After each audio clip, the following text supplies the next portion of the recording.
ഈ ഫിനാൻഷ്യൽ മാനേജ്മെൻറ്റിനെ പറ്റി പലരും എൻ്റെ അടുത്ത് ചോദിക്കാറുള്ളൊരു കാര്യമാണ്, അല്ലെങ്കിൽ അതിനെപ്പറ്റി ഒരു വീഡിയോ ചെയ്യാൻ പറയാറുള്ളതാണ്. ഫിനാൻഷ്യൽ മാനേജ്മെൻറ്റിനെ പറ്റി ആധികാരികമായിട്ട് വീഡിയോ ചെയ്യാൻ ഞാൻ ഒരു സാമ്പത്തിക വിദഗ്ധനൊന്നുമല്ല. പക്ഷേ ഞാൻ ലൈഫിൽ പ്രാക്ടീസ് ചെയ്തിട്ടുള്ളൊരു ഫിനാൻഷ്യൽ ഡിസിപ്ലിൻ എന്ന് പറയുന്നൊരു കാര്യം, നമുക്ക് അത് പ്രാക്ടീസ് ചെയ്യാൻ വേണ്ടിയിട്ട് പ്രാക്ടീസ് ചെയ്തൊന്നുമല്ല കേട്ടോ. നമ്മൾ ചെറിയ ആദ്യത്തെ എൻ്റെ സാലറി 2000 റുപ്പീസായിരുന്നു. ഈ 2000 റുപ്പീസിൻ്റെ സാലറിയുടെ സമയത്ത് ഞാൻ 500 റുപ്പീസ് വീട്ടിൽ കൊടുക്കുമായിരുന്നു. 1500-നകത്ത് എൻ്റെ ട്രാവലിംഗ് എക്സ്പെൻസും ബാക്കിയെല്ലാം ഞാൻ മീറ്റ് ചെയ്യുമായിരുന്നു. അപ്പോൾ നമ്മൾ അതനുസരിച്ച് നമ്മളുടെ എക്സ്പെൻസും കാര്യങ്ങളെല്ലാം നമ്മൾ ഇപ്പോൾ നമ്മളൊരു ഹോട്ടലിന് മുമ്പിൽ കൂടെ പോകുമ്പോൾ നല്ല സ്മെല്ലൊക്കെ വരികയാണെന്നുണ്ടെങ്കിൽ നമ്മൾ പോക്കറ്റിൽ അത്രയും പൈസയുള്ളൂ അറിയാം. അപ്പോൾ അതുകൊണ്ട് ആ ഒരു ആശ അടക്കി നമ്മൾ ജീവിച്ചു പോകുന്നു.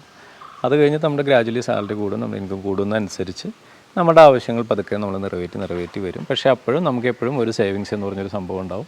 ഈ പറഞ്ഞൊരു ഫണ്ട് ഇതിന് വേണ്ടിയിട്ട്, നമ്മുടെ ഒരു എൻ്റർടൈൻമെൻറ്റിന് വേണ്ടിയിട്ട്, അല്ലെങ്കിൽ നമ്മുടെ ഒരു ലെഷർ ഇതിന് വേണ്ടിയിട്ട് നമ്മൾ ചിലവാക്കുന്ന ഒരു ഫണ്ട്, അല്ലെങ്കിൽ ഒരു ഇൻവെസ്റ്റ്മെൻറ്റിന് വേണ്ടി ചെയ്യുന്ന ഫണ്ട്, അല്ലെങ്കിൽ ഒരു ബിസിനസ് ഡെവലപ്മെൻറ്റിന് വേണ്ടി ചെയ്യുന്ന ഫണ്ട്, ഇതെല്ലാം സെഗ്രിഗേറ്റ് ചെയ്തിട്ട് തന്നെ നമ്മൾ ചെയ്യണം.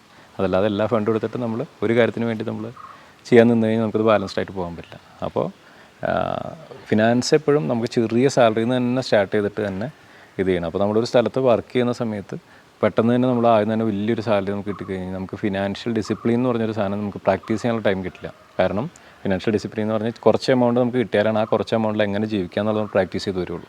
അത് ഗ്രാജുവലി കൂടുതൽ എമൗണ്ടിലേക്ക് വരുന്നതനുസരിച്ച് നമ്മുടെ ആവശ്യങ്ങളും നമ്മൾ കൂട്ടും. അതനുസരിച്ച് നമ്മൾ എടുക്കുന്ന നമ്മുടെ ഡ്രീംസിന് വ്യത്യാസം ഉണ്ടാവും.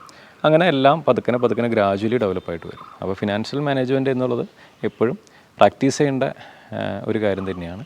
ചെറുതിന്ന് മുതൽ ചെറിയൊരു എമൗണ്ടാണ് കയ്യിലുള്ളതെന്നുണ്ടെങ്കിൽ അതനുസരിച്ച് ചെയ്യാനായിട്ട് നമ്മൾ പ്രാക്ടീസ് ചെയ്ത് പോരുന്ന ഒരു കാര്യമാണ്. അതിപ്പോൾ വീടിൻ്റെ ബഡ്ജറ്റിങ്ങിൽ പോലും അത് നമുക്ക് ഭയങ്കര ആപ്ലിക്കബിൾ ആയിട്ടുള്ളൊരു കാര്യമാണ്. നമ്മുടെ മുമ്പത്തെ വേറെ പല വീഡിയോകളിലും ഞാനത് പറഞ്ഞിട്ടുള്ളതാണ്.